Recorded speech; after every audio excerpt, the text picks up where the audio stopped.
How many of you have children or are enough of a child that you might have read J.K. Rowling's Harry Potter series?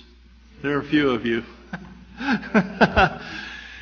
In the Harry Potter series, the main, not protagonist, but antagonist in the whole series is one Lord Voldemort. He is such a nasty protagonist, such a horrible person, if you want to call him a person.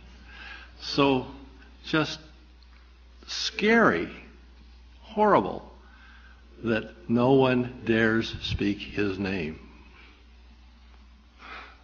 So it is he who cannot be named. Now, what are we talking about? We're talking here about something that a lot of people, including Hugo Chavez, have been talking about for quite a few years now. It's fourth generation asymmetric war. And whether we like it or not, whether we're prepared for it or not, or whether we want it or not, it's here, it's with us. We are dealing with it. We are engaged in a fourth generation asymmetric war. Now, what is war? War is the compulsion to accept the enemy's will. Compulsion. In the past, under the tradition of the Westphalian treaties and the so-called Peace of Westphalia, the idea was that war was between two nation states, or maybe an alliance of nation states against another alliance of nation states, but it was a nation state sort of thing. And furthermore, it was a military sort of thing. Flags flying, uniforms resplendent, crossing the sovereign borders of another country to take a province or a market or maybe the whole thing. But under current experience in particularly the last 20 or so years, we found that that's becoming more and more obsolete, and what is more and more in vogue is the fourth generation asymmetric war. We do not want to admit, apparently, that we are engaged in such a war, and when we don't do that, we don't have to worry about, do we? But don't we? Yes. Yes, we do, indeed. And the charge that Mr. Chavez gave to the officer corps in 2005 at the military academy in Caracas, when he charged every member of the officer corps in Venezuela learn fourth generation asymmetric war and develop doctrine to deal with it. We are still stuck with Westphalia, pretty much, in our own thinking.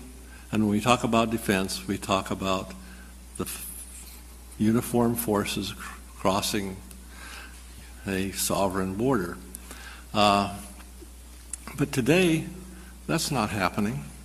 The last big confrontation of that nature, in Latin America anyway, took place when? Arturo?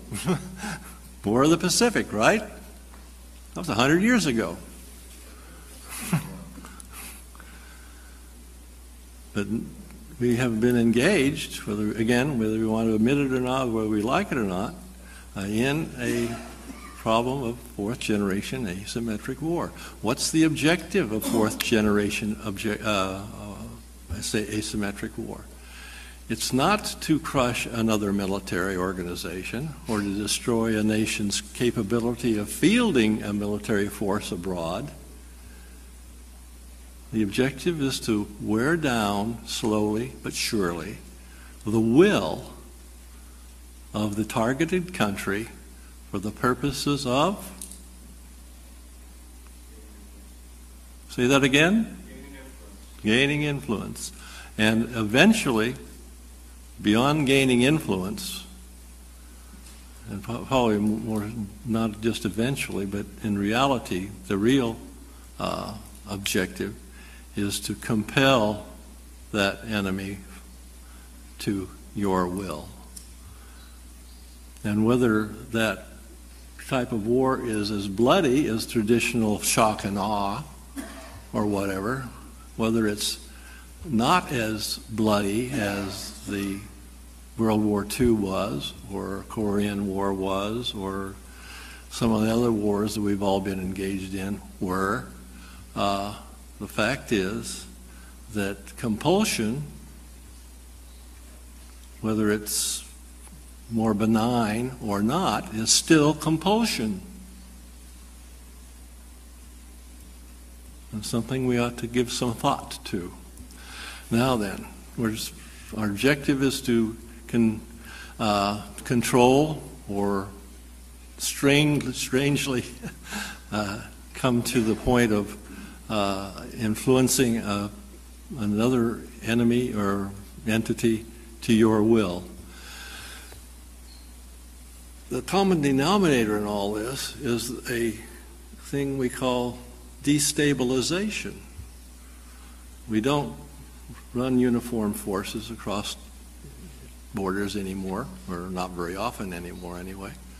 And military forces are not uniformed. They're not all male. They're also female. They're not all adult. They're also children. And we've got to understand these things, and we've got to deal with them. And the only way we can deal with them effectively is because, since they are transnational problems, what kind of solutions do we need? Ta-da! Transnational solutions. And Ambassador Naudi has suggested not only that we go that direction, but we take another step further. We have to use brain power. Brain power is the main weapon in this context. Brain power. Smart power. It's not firepower. What took down the Berlin Wall? Tanks, artillery, airplanes? No, the German Deutschmark. Ta-da!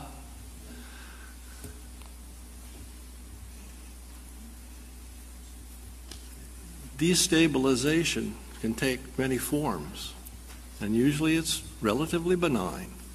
But again, we have the problem of compulsion. And it compulses us to where, and what happened is the idea of the creation of a failing state. That's the other word that we dare not speak. War and failing state. We don't want to use the term because we maybe politically correct enough so that we don't want to offend anybody. But the fact is that in some of these states we've been talking about in Central America and elsewhere, a good portion of the country is not controlled by the state.